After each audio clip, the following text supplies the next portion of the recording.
Hello everyone, I'm Chris with Cali Moto TV. Welcome back to the channel. Welcome to today's video. Behind me, I have my 2023 Ducati V4R and buff BMW Bikers S1000RR. It is a 2020. It also has a Brend tune. Now, what comparison could you possibly do with these bikes? They're not in the same bracket. I want to see if I can feel the difference between a $16,000 S1000RR, which is about what the price is now for the 2020s, or my $50,000 V4R.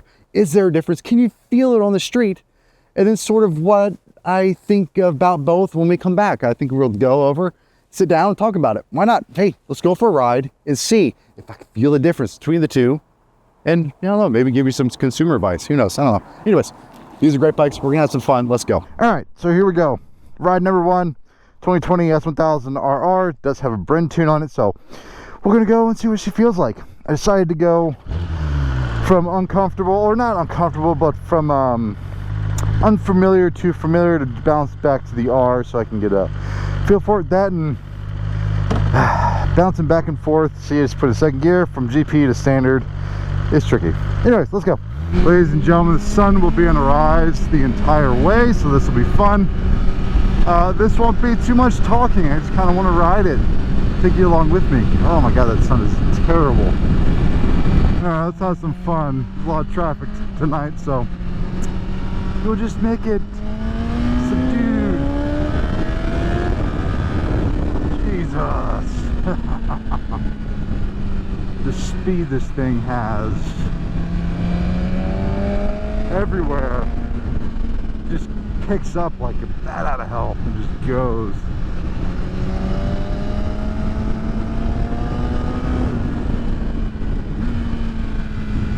That felt good.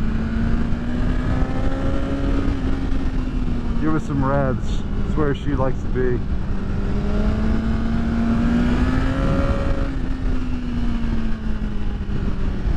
She just works. She just works, my friends. Alright, so we're going to take it easy, as I've had two cars try to pull out in front of me. And I just went around a turn, and there was a deer on the side of the road, scared the crap out of him and me. And yeah, so it's that time of night where things like to come out. Anyways, we're gonna go back and hop on the V4R and really see if I can tell a difference between the $16,000 BMW S1000RR and my $45,000, $50,000 Ducati V4R. Let's go back. Yeah, that noise. I know so many of you love it. All right, let's take the V4R out and see what she's all about. Okay, straight away, the clutch engagement is just miles different. Everything feels tighter.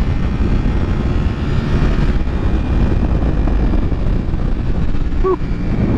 Remember, don't go too fast. There were some animals out here a minute ago. You'll also notice there's a considerable amount of wind noise in comparison to the S1000RR. Same helmet, same mic setup, even a taller windscreen. Doesn't seem to matter. So there's a good amount of traffic as we get ready for sunset here. It's a beautiful spot to take pictures, but we'll get it going. Okay. Around this corner.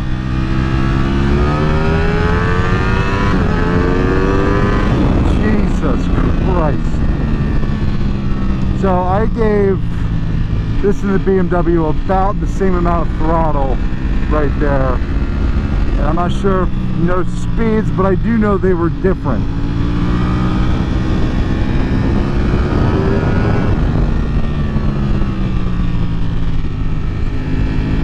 Speed at which this motor spins up as you progressively add throttle is just insane.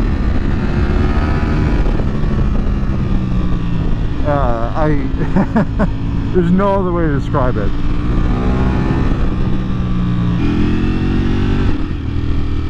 GP shift.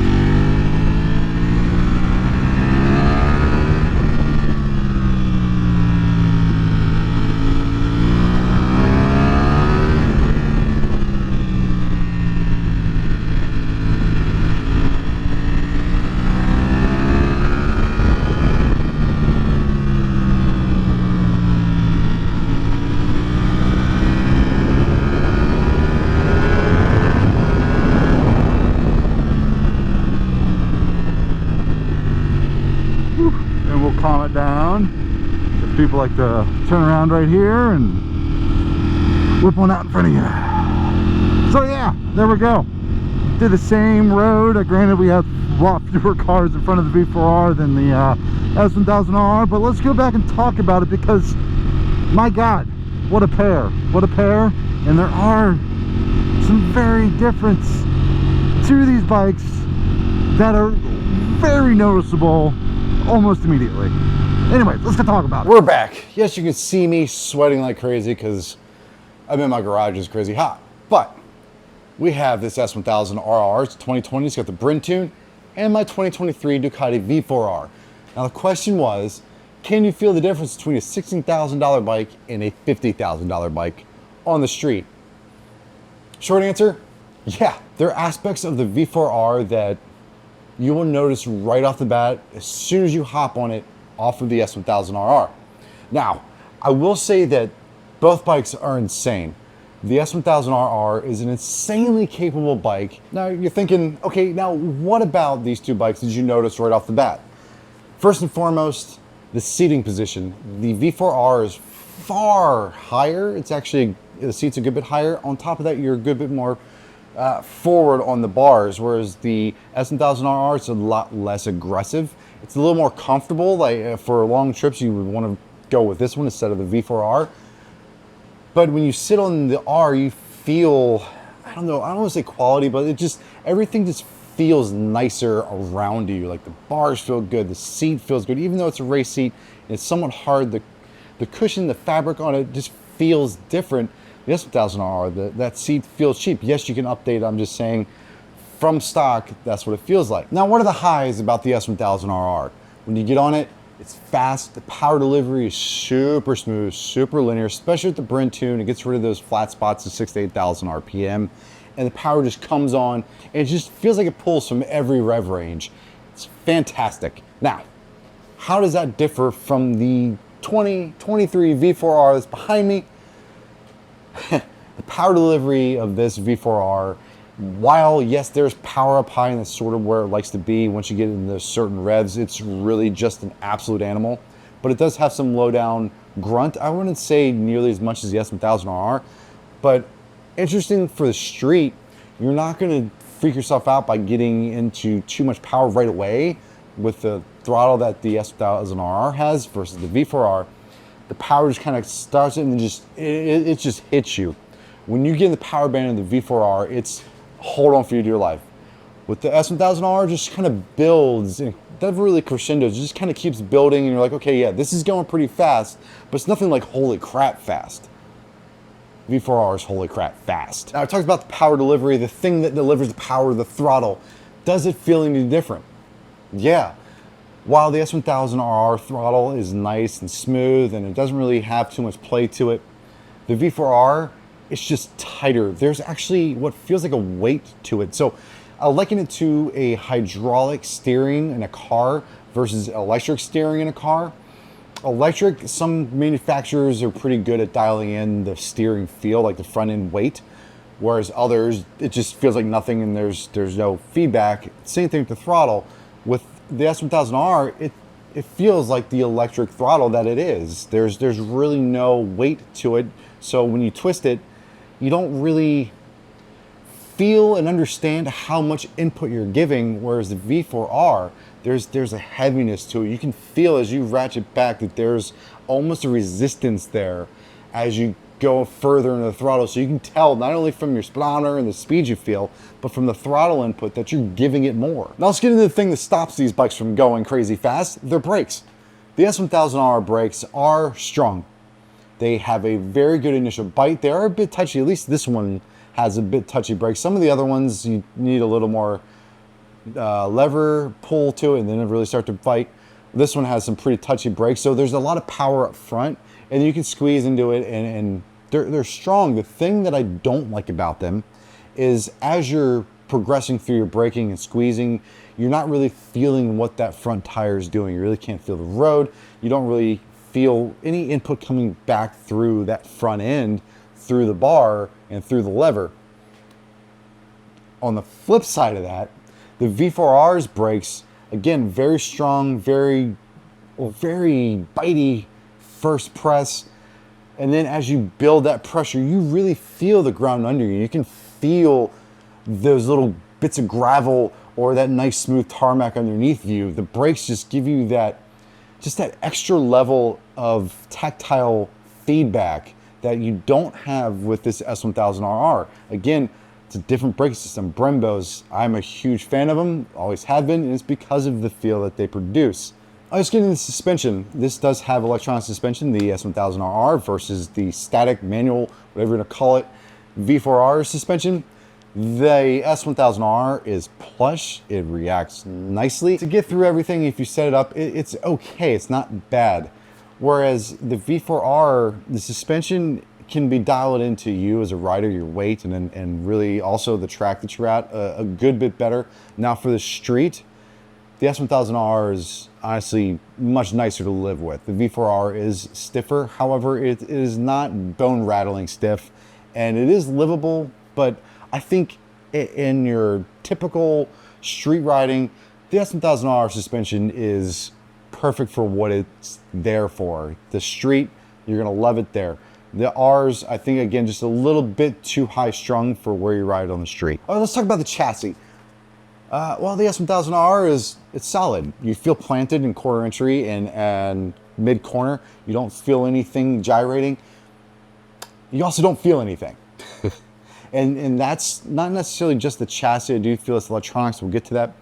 But when you go and lean into a turn, you don't really feel the bike pitching and yawing or doing anything odd. You also don't feel the road, and you don't get, again, a ton of feedback through the bars. It's a little numb.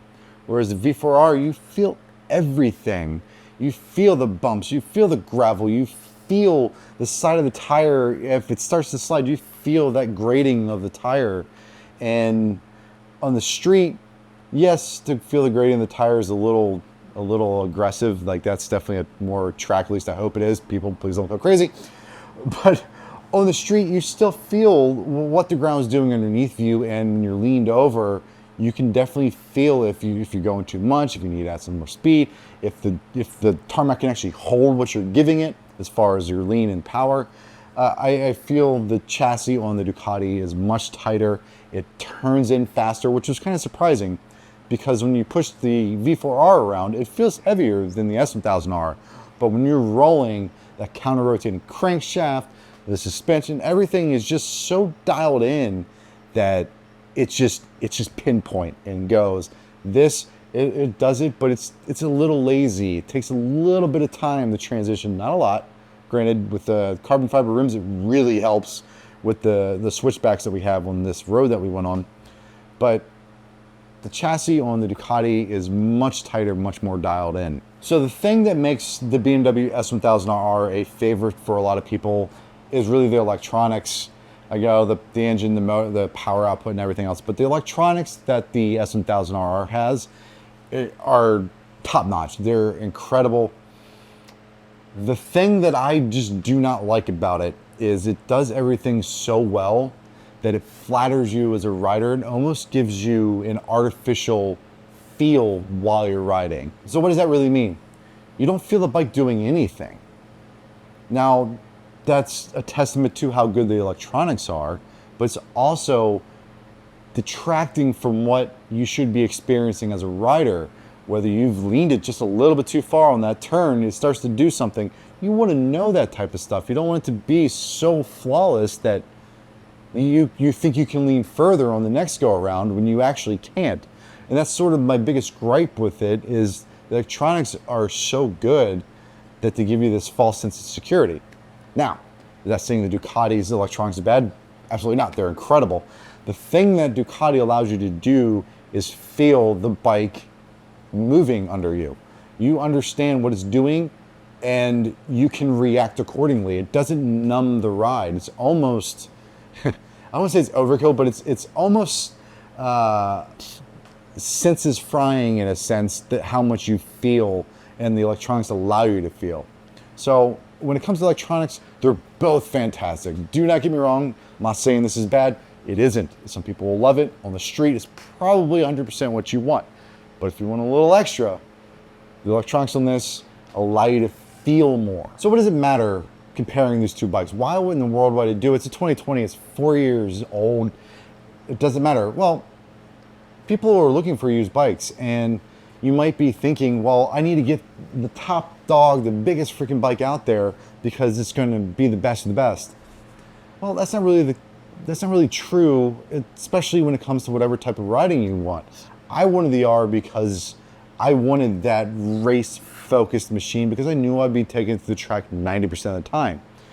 I knew that this bike is fantastic for a lot of things, but when it comes to giving you the feedback that I personally want, I like feeling the vibrations. I like feeling the heat, sort of. I like the throttle that the V4R has. I love that visceral experience you can get from riding a Ducati that BMW, except for the HP4 race, they just don't really give me. Now, if you're looking for a bike like the S1000RR 2016 up to probably 2021, you can't really go wrong with them. They're fantastic machines, and if you decide to build them for a track machine, change out the brakes, upgrade the suspension, and you'll be flawless. But what is the biggest takeaway from this? The $45,000 bike is more refined, the electronics are better, the chassis is better, everything is tighter, everything works better, the throttle, the brakes, the suspension, the way it leans, it's effortless, and it gives you so much in return. It's one of these bikes that when you screw up, you know you screw up because you can feel it. On this bike, when you screw up, it masks a lot of that, and that is the biggest difference between these two bikes. So I hope you enjoyed this video. It was fun to ride both these bikes back to back. Go check out Buff BMW Biker on IG and TikTok. Not my type of stuff, but hey, you know what? If it makes him happy, it's all that matters. He's actually a pretty cool dude. He just does some weird shit. Anyways, with that, please like, comment, subscribe. I definitely want to hear from you all. What do you think about this comparison? They're opposite ends of the spectrum, but man, are they both fantastic.